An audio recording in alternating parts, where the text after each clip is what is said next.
c'est Aristide qui va nous apporter la prédication de la parole ce matin. Et nous allons dans au psaume 107.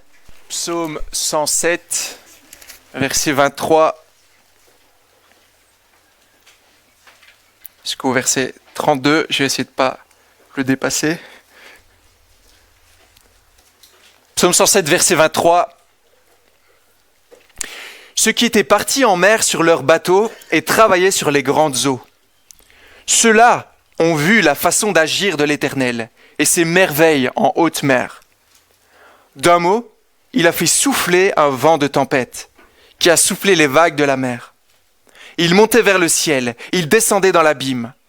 Ils étaient angoissés face au danger, saisis de vertige. Ils titubaient comme un homme ivre et toute leur habileté était réduite à néant. Dans leur détresse, ils ont crié à l'Éternel. Il les a délivrés de leurs angoisses. Il a arrêté la tempête, ramené le calme, et les vagues se sont calmées. Ils se sont réjouis de ce qu'elles s'étaient apaisées, et l'Éternel les a conduits au port désiré. Qu'ils louent l'Éternel pour sa bonté, pour ses merveilles en faveur des hommes, qu'ils proclament sa grandeur dans l'assemblée du peuple, et qu'ils le célèbrent dans la réunion des anciens. Et un deuxième texte qui sera le texte principal de la prédication dans l'évangile de Marc. Marc chapitre 4. Certains ont peut-être entendu des échos. Marc chapitre 4 au verset 35.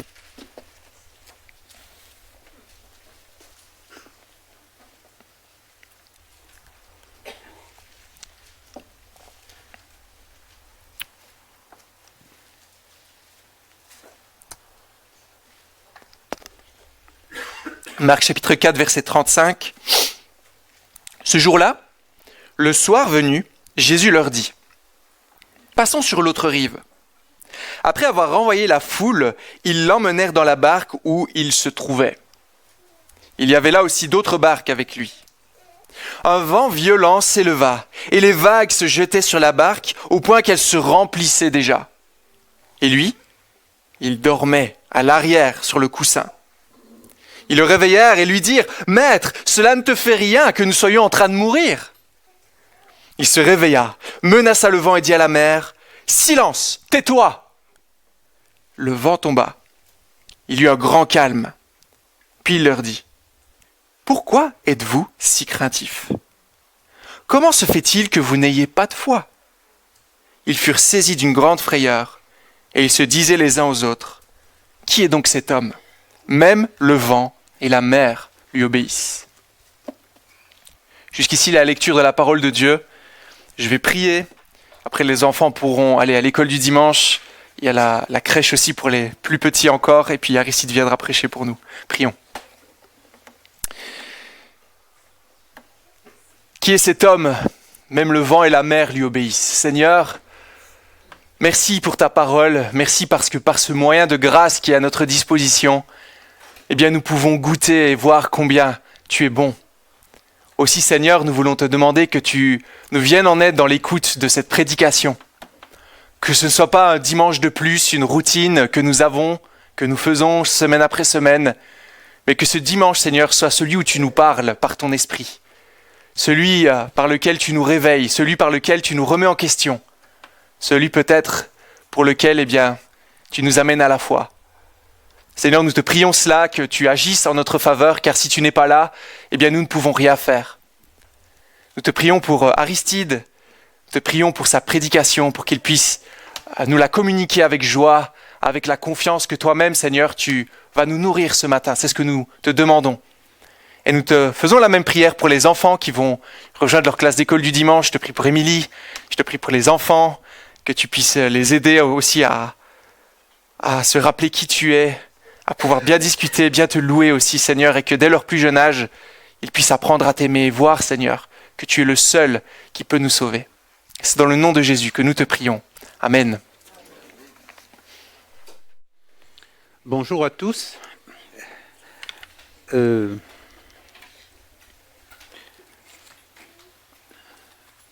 Les enfants sont déjà partis. Je sais pas. Ah, d'accord. Non, non, si. Si, c'est très bien. Je regarde la salle. Je connais tout le monde. Et pourtant, lorsque je suis là devant vous pour parler, il y a comme une boule dans le ventre.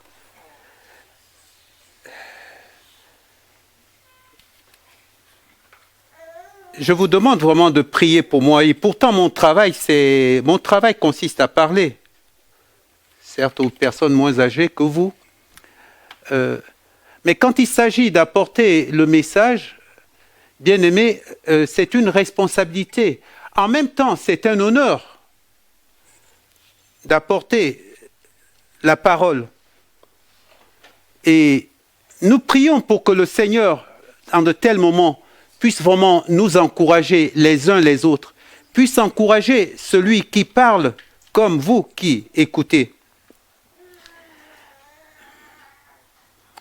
Ce passage que nous venons de lire, la tempête a pesé. Vous connaissez tous cette histoire, vous l'avez déjà entendue, vous l'avez lue, et peut-être même vous avez déjà entendu des prédications là-dessus. Jésus-Christ est Jésus-Christ est au début ici de son ministère. Et ce chapitre 4, nous ne l'avons pas lu en entier, mais ce qui en ressort, c'est l'enseignement. Le Seigneur enseigne la foule qui est là, et dans cette foule, il y a ses disciples, il y a ses apôtres. Dans son enseignement, il y a aussi des miracles.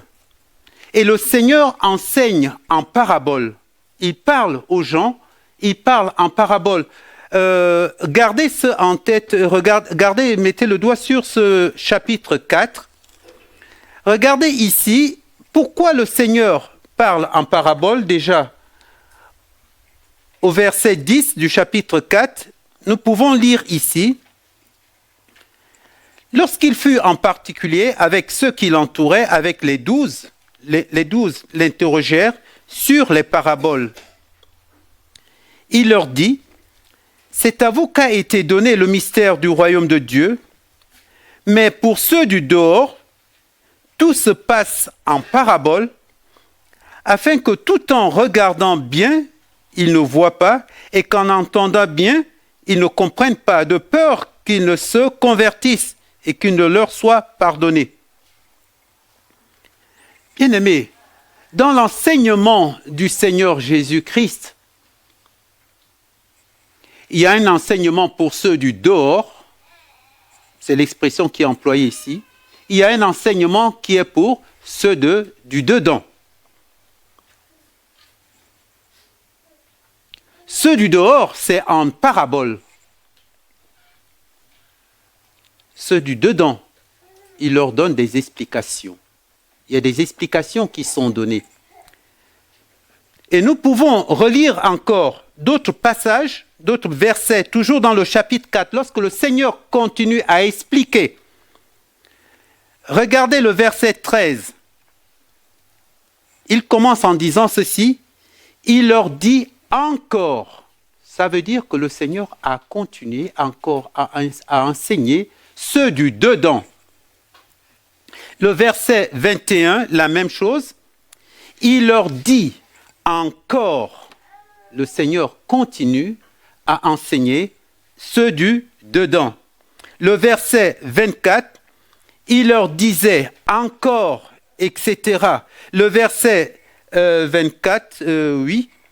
Le verset 26, il dit encore. Et enfin, le verset 30, il dit encore. Le Seigneur enseigne les disciples, ceux qui sont du dedans. La tempête apaisée que nous venons de lire là, bien-aimés, c'est un passage qui ressort dans les évangiles synoptiques, c'est-à-dire Matthieu, Marc et Luc. J'ai choisi Marc, pourquoi ? Parce que dans l'évangile de Marc, il commence par j'ai pas aimé comme c'était écrit dans ta version, Valentin. Ici, c'est écrit ce même jour, sur le soir. C'est écrit ce même jour sur le soir, parce que dans l'évangile de Matthieu, il commence par « il monta dans la barque ». On ne sait pas quand. Dans l'évangile de Luc, c'est « un jour, Jésus monta dans une barque ». Ici, dans l'évangile de Marc, il est écrit ici « ce même jour, sur le soir, Jésus leur dit, etc., etc. » C'était une journée chargée. Une journée d'enseignement, une journée pleine d'enseignement comme nous venons de le relever là, tant peu. Et à la fin, ici, comme il nous a dit le soir, il monte dans cette barque. Ensuite, il y a ces miracles que nous venons de lire ensemble. Que savons-nous, les uns et les autres? Qu'allons-nous savoir encore maintenant? Qu'apprenons-nous de ce miracle? Ou alors qu'allons-nous apprendre encore ce matin? Qu'est-ce que nous retenons, bien-aimés, de ce miracle? Quelque chose que nous savons déjà, quelque chose dont nous avons déjà entendu parler. Et qu'allons-nous retenir? La même chose pour la compréhension, je dirais, que comprenons-nous? Et qu'est-ce que nous voulons comprendre encore ce matin? Avant d'aller plus loin, j'aimerais encore que nous puissions prier.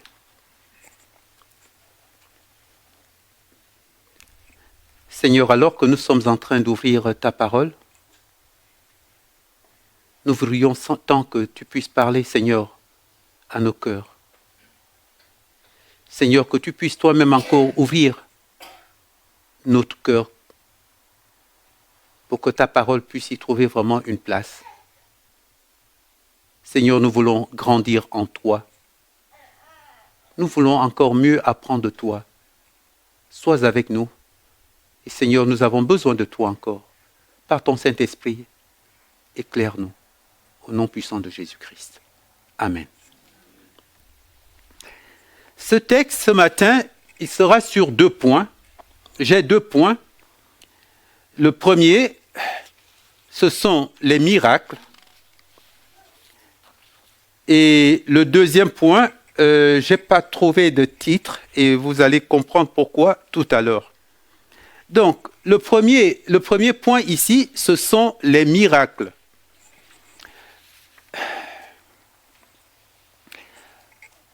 Ceux qui ont moins de 25 ans ne comprennent peut-être pas ce que je dis maintenant. Fut un temps, il y a à peu près 25 ans, c'était la mode. La mode, c'était ce qu'on appelait les télévangélistes. Les télévangélistes, ça nous venait outre-Atlantique en passant par l'Afrique du Sud.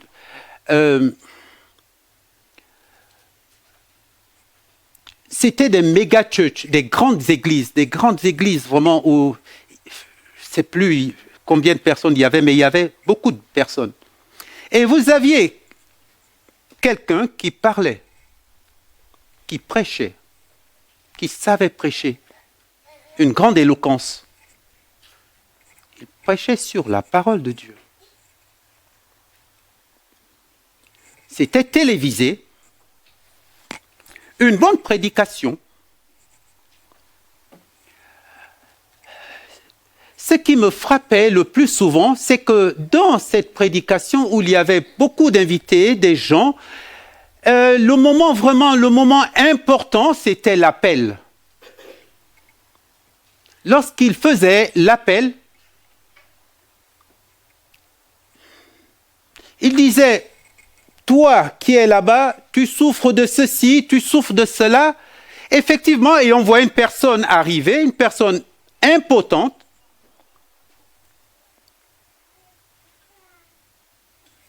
Il faisait des impositions des mains. Et la personne était guérie. Du moins, c'est ce que je voyais. Un miracle. Pourquoi je vous dis ça? Je vous dis ça parce que chez moi, il y avait comme une curiosité. J'aimais voir ça, n'est-ce pas? Excusez l'expression, c'était comme mon péché mignon. J'aimais voir ça. J'étais curieux toujours de voir. Et je me demandais, mais c'est quoi ça? Qu'est-ce que c'est? Des faiseurs de miracles. Il y avait une curiosité malsaine chez moi. Est-ce que c'était de l'incrédulité? J'étais perplexe. Est-ce que c'était le doute? Voyez-vous, c'est un peu dans cette même situation que se trouvent les disciples qui sont dans la barque ici. Quel est donc celui-ci? C'est qui celui-là qui fait des miracles?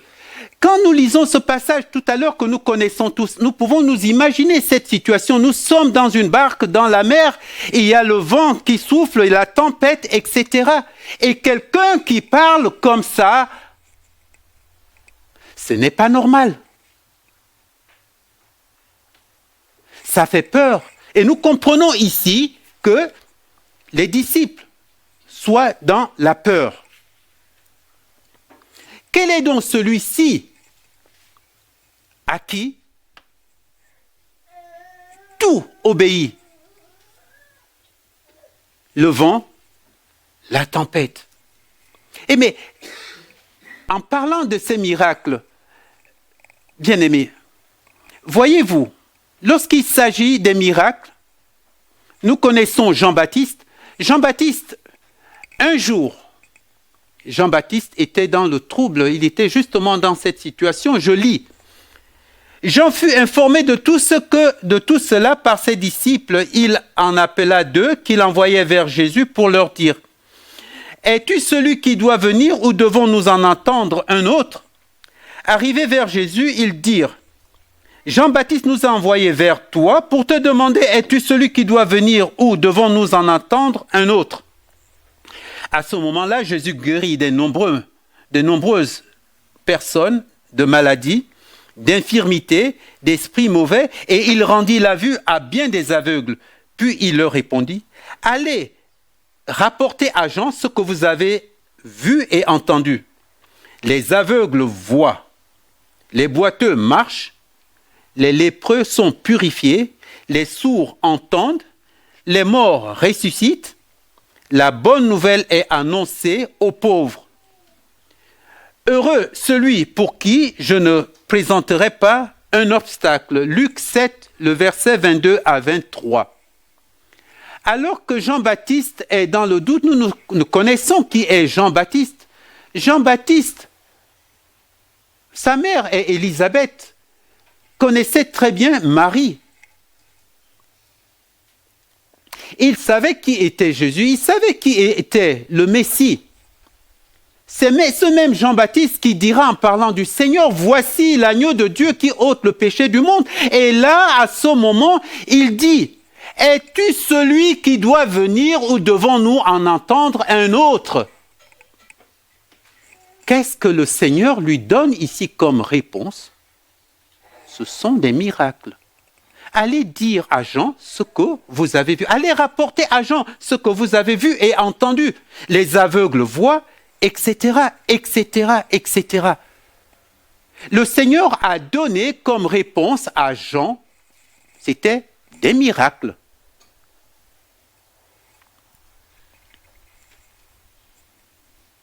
Et l'apôtre Paul lui-même met un accent dessus dans 1 Corinthiens 1, lorsqu'il parle de la folie de la prédication de la croix. Il nous donne un peu l'humeur ambiante qui existait, qui était parmi les Juifs. Il nous dit, l'apôtre Paul nous dit, les Juifs, eux, ils demandent des miracles. Les Grecs, eux, c'est la sagesse. Ça veut dire quoi? Vous savez, le monde était un peu divisé dans ces deux catégories. Il y avait les croyants d'un côté, c'est-à-dire les Juifs, Et de l'autre côté, il y avait les Grecs, c'est-à-dire les païens, c'est nous. Qu'est-ce qu'ils recherchent? Qu'est-ce qu'ils demandent? Ce sont des miracles.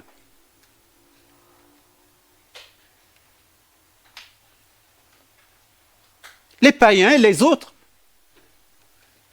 c'est la sagesse. Bien-aimé, si je m'arrête là, ce serait faux. La suite. Je continue, dans 1 Corinthiens 1, Corinthiens 1, le chapitre 1er, à partir du verset 20, je lis. Où est le sage? Où est le scribe? Où est le disputeur de ce siècle? Dieu n'a-t-il pas convaincu de folie la sagesse du monde? Car puisque le monde, avec sa sagesse, n'a point connu Dieu, dans la sagesse de Dieu, il a plu à Dieu de sauver les croyants par la folie de la prédication.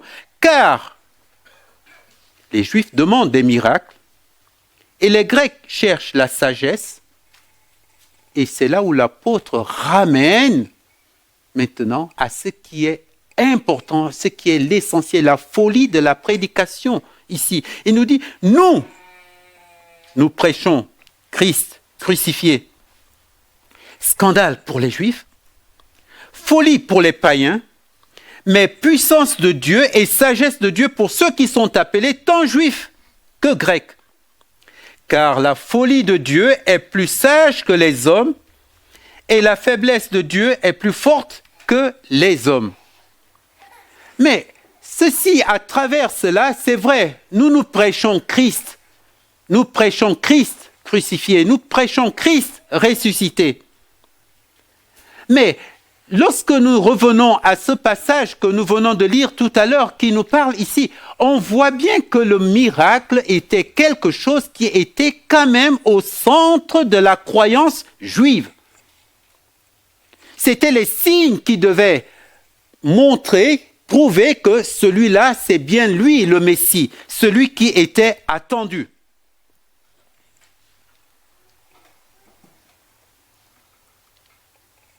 Mais quel miracle est celui que nous venons de lire? Juste pour appuyer encore un peu plus sur ce que je suis en train de dire. Un moment, ce n'était pas seulement la foule, mais les scribes et même les pharisiens, c'est-à-dire les érudits, ceux qui connaissent la parole, ils ont demandé au Seigneur, « Oh, fais-nous un peu des miracles, nous voulons voir quelques miracles. Fais-nous des miracles, nous voulons voir quelques miracles. » C'est dans Jean 12, 38 que je suis en train de paraphraser.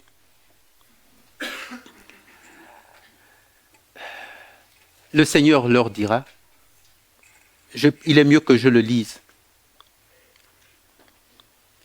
Dans Matthieu 12, le verset 38, « Alors quelques-uns des scribes et des pharisiens prirent la parole et dirent, « Maître, nous voudrions te voir faire un miracle. » Il leur répondit, « Une génération méchante et adultère demande un miracle. Il ne lui sera donné d'autre miracle que celui de Jonas. Car de même que Jonas fut 3 jours et 3 nuits dans le ventre d'un grand poisson, de même le Fils de l'homme sera 3 jours et 3 nuits dans le sein de la terre.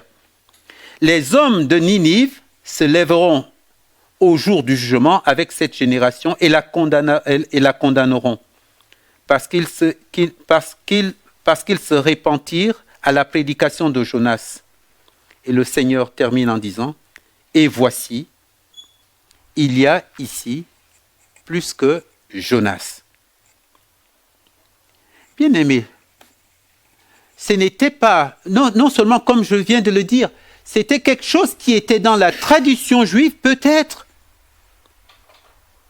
une croyance, quelque chose de faux, quelque chose qui est finalement devenu ici comme un divertissement.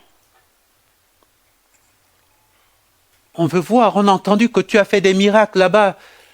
On veut aussi voir des miracles. Et vous voyez ce que le Seigneur dit ici.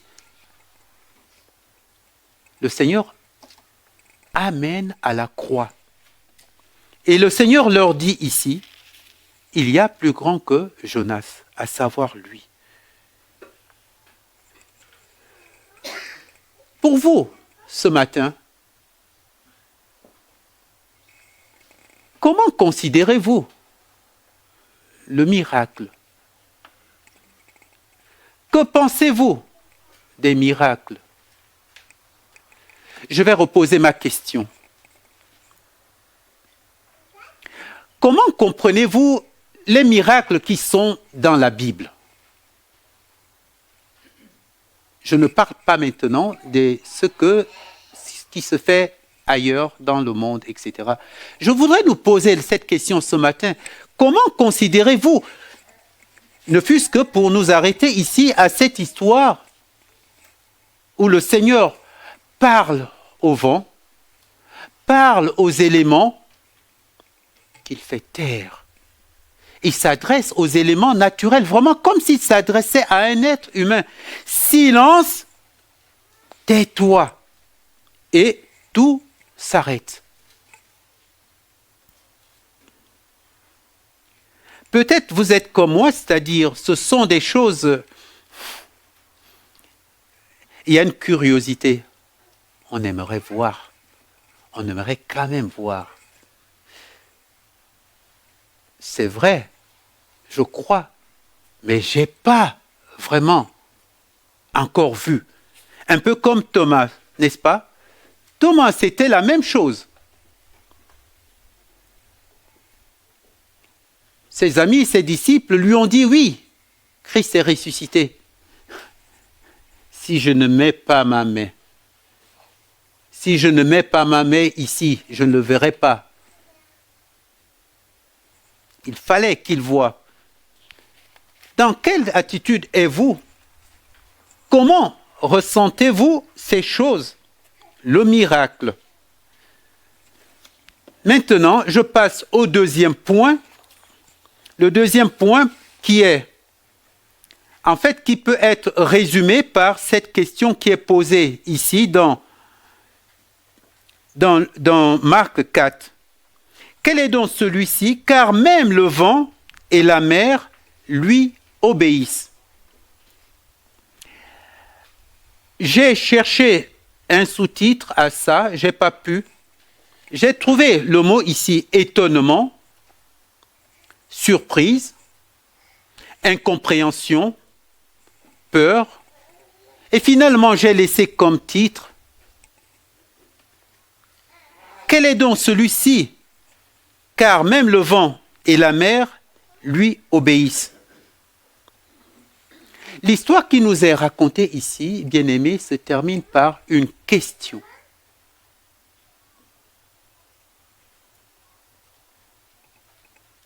C'est une question à laquelle nous devons tous répondre. Oh, je ne vous demande pas de me répondre oui ou non. Mais chacun, pour sa part, doit répondre à cette question. Quel est donc celui-ci?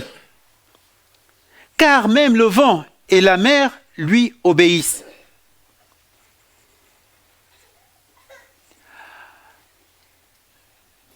Avant de continuer, j'aimerais dire encore une chose. J'ai entendu dans une chanson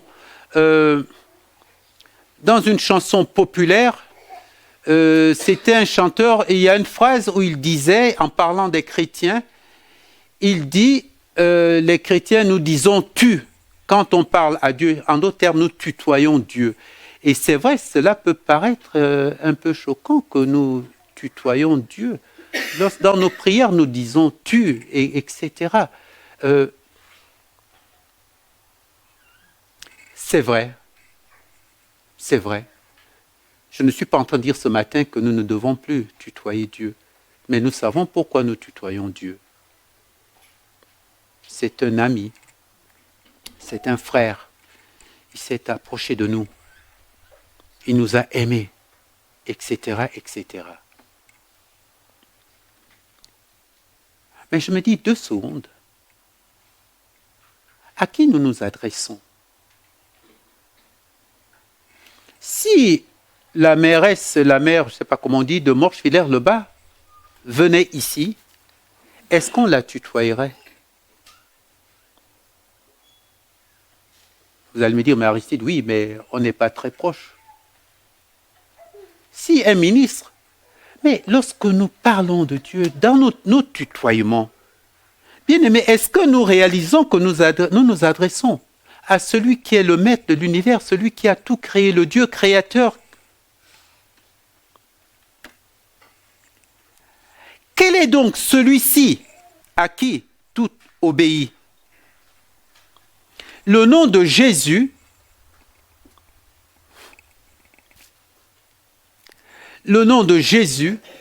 bien-aimé, suscite l'étonnement. Le nom de Jésus suscite la division. Le nom de Jésus, bien-aimé, suscite la séparation. Le nom de Jésus suscite également l'émerveillement. Pourquoi? Peut-être parce qu'on ne comprend pas toujours assez suffisamment qui est Jésus-Christ. Et vous remarquerez que dans les évangiles, c'est une question qui est importante où les gens se posent toujours cette même question. Qui est Jésus-Christ? Et je nous pose cette question ce matin. Qui est Jésus-Christ pour vous? Qui est Jésus-Christ pour vous? Quel est donc celui-ci? Car même le vent et la mer lui obéissent.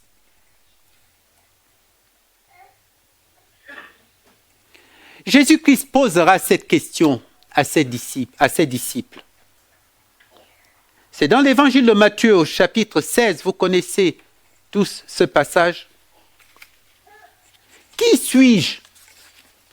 Les autres disent, les autres parlent, mais vous, ceux de l'intérieur, il ne s'agit pas de ceux qui sont de l'extérieur.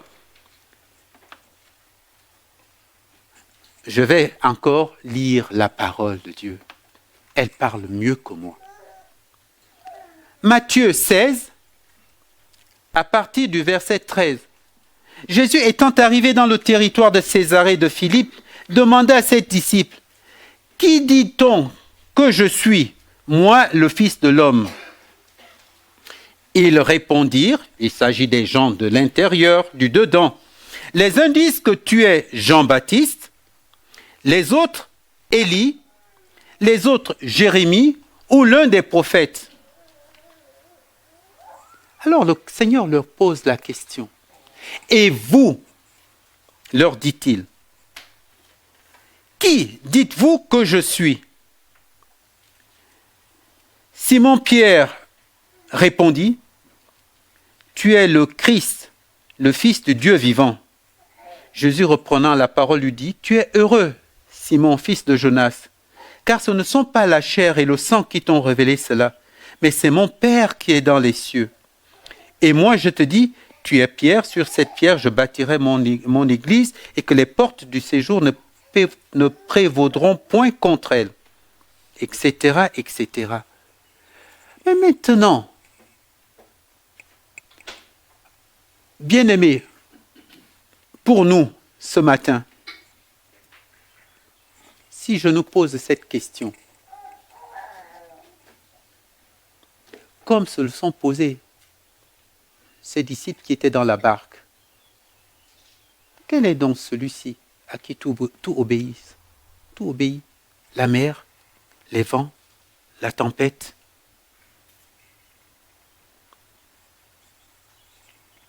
Pour vous, ce matin, encore une fois, qui est Jésus-Christ pour vous?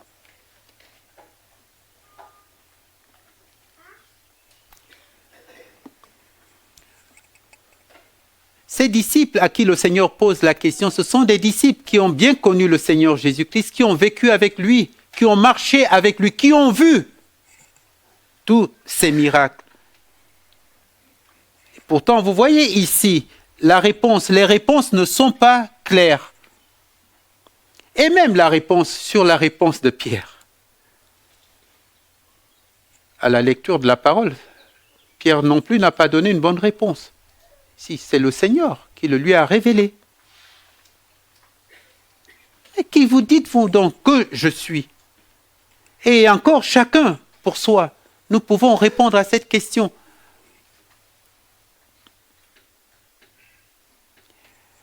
Dans la barque de ta vie,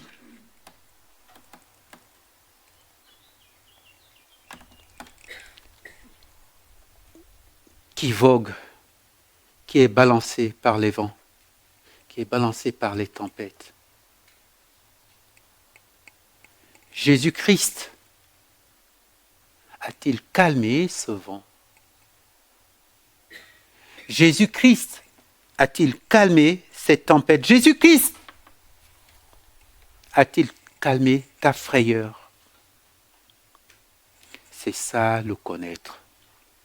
C'est ça. Qui est Jésus-Christ pour toi? Ça veut dire, en d'autres termes, est-ce que dans cette barque, dans la barque de ta vie, bien-aimé, Jésus-Christ est-il celui qui dirige ta vie?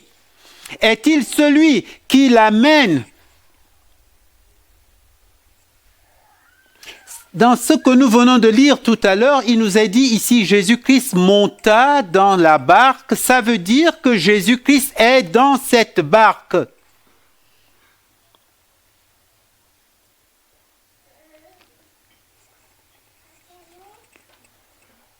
Toi qui es celui du dedans, toi qui connais ces paraboles, toi qui as entendu ces paraboles, toi qui as entendu des prédications sur cette parabole,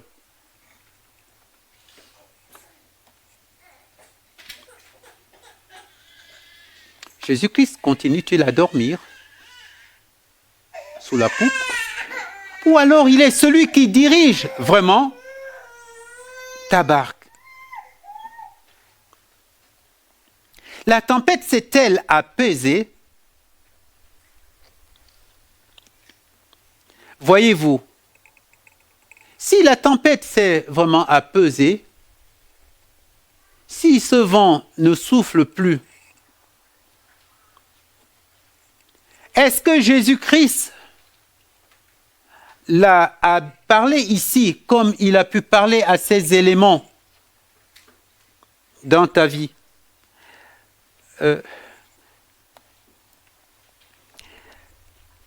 Ce sont des questions qui sont un peu gênantes. Avouons-le, je l'avoue. Ce sont des questions qui sont un peu gênantes.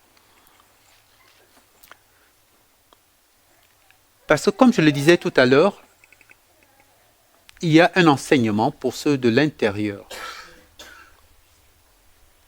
C'est vrai, il y a un enseignement pour ceux de l'extérieur, mais il y a un enseignement pour ceux de l'intérieur ici. Le Seigneur explique, le Seigneur parle, et nous entendons sa parole, nous l'écoutons.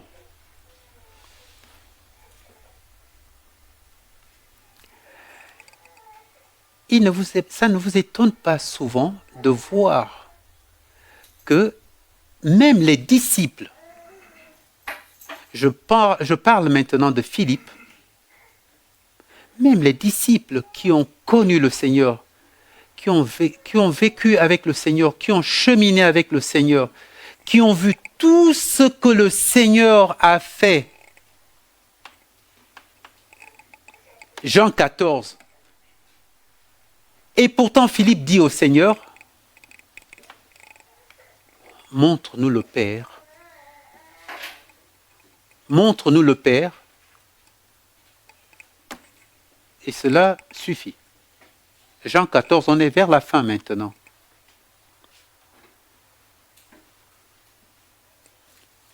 Seigneur, montre-nous le Père. Montre-nous le Père. Et cela me suffit. Ça veut dire que chez Philippe, il y avait quand même quelque chose qui manquait. Il y avait quelque chose qui n'avait pas encore été... Oui, c'était pas encore ça, exactement. Et pourtant, il a marché avec Jésus-Christ. Dans Jean 14, on est pratiquement à la fin maintenant. La croix arrive. Le Golgotha est là devant. Et il dit, montre-nous le Père et cela suffit. Qui est Jésus pour toi? Est-ce que Philippe avait connu vraiment Jésus-Christ? Quand cette question nous est posée comme ça, où on nous dit, quel est donc celui-ci à qui tout obéit, même le vent et la tempête? Et nous pouvons nous poser cette question pour nous, les uns et les autres. Qui est Jésus-Christ pour toi? Et le Seigneur de lui dire, Philippe, ça fait longtemps que je suis avec toi et tu me demandes, montre-moi le Père et cela me suffit. Ne sais-tu pas que celui qui a vu le Père m'a vu? Ça veut dire que même Philippe ne savait pas, il n'avait pas encore compris. Et lorsque je nous pose cette question,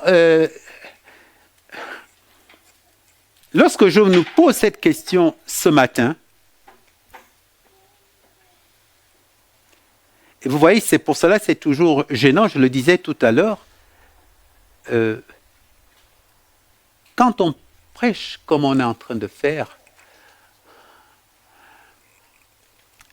en fait, on voit beaucoup plus ces échecs. Je vois mes échecs, car je ne connais pas assez le Seigneur Jésus-Christ. Valentin a proposé tout à l'heure le 269. Le 269, c'est le premier cantique que j'ai entendu quand je suis entré dans une église il y a longtemps.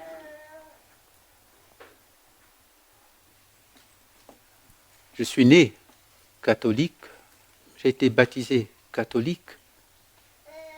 Je disais que je suis chrétien.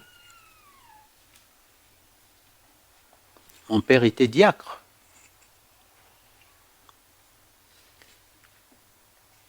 Plus tard, quand je suis venu à Dieu, quand je suis rentré dans cette église où j'ai entendu les gens chanter en disant « Je suis sauvé, je suis sauvé ». Oh, quel bonheur!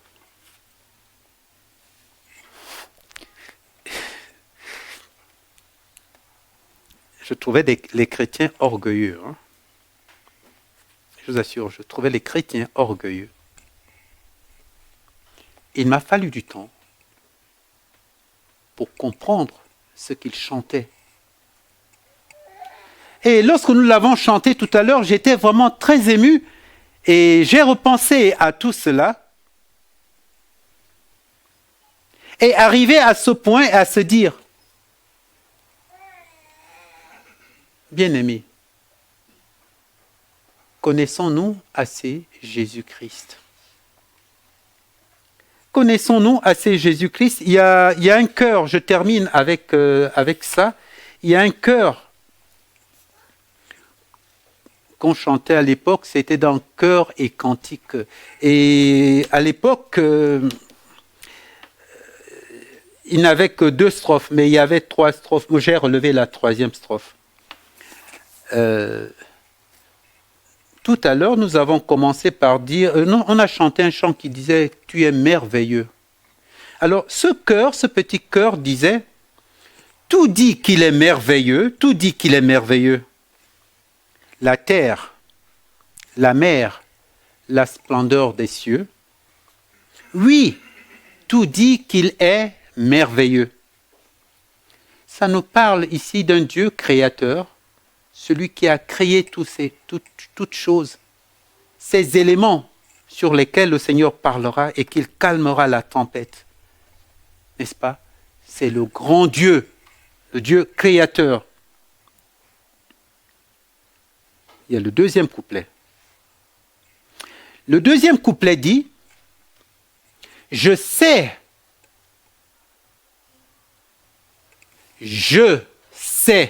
qu'il est merveilleux. Je sais qu'il est merveilleux. Il sauve, il me garde, il me rend heureux.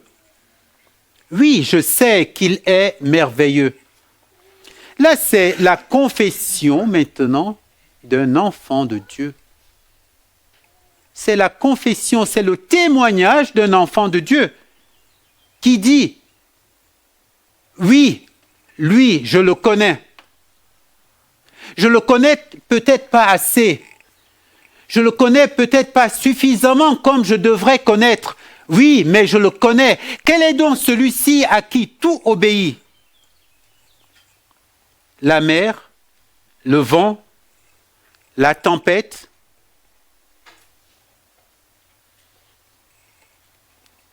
Nous voulons ajouter. Peux-tu ce matin ajouter mon cœur? Ton cœur obéit-il à Jésus-Christ? Ton cœur lui appartient-il? Mon fils, donne-moi ton cœur, nous dit le Seigneur. Et la troisième strophe qui n'est pas dans chœur et cantique, je ne sais plus s'il y a les chœurs et cantiques là-bas, la troisième strophe disait ceci: oui, Jésus est merveilleux. Oui, Jésus est merveilleux. Un jour, je dirai là-haut, dans les cieux, oui, mon Sauveur est merveilleux. Et là, nous avons ce qu'on appelle l'espérance d'un enfant de Dieu. L'espérance, cette espérance glorieuse. La parole de Dieu nous dit, Christ en vous, l'espérance de la gloire. Quel est donc celui-ci à qui tout obéit? Le vent, la tempête. Oui, bien-aimé, il est un Dieu de miracles, un Dieu qui fait des prodiges, un Dieu qui a racheté son peuple, nous dit le psaume 77. Que sa parole soit louée et bénie dans nos cœurs. Amen.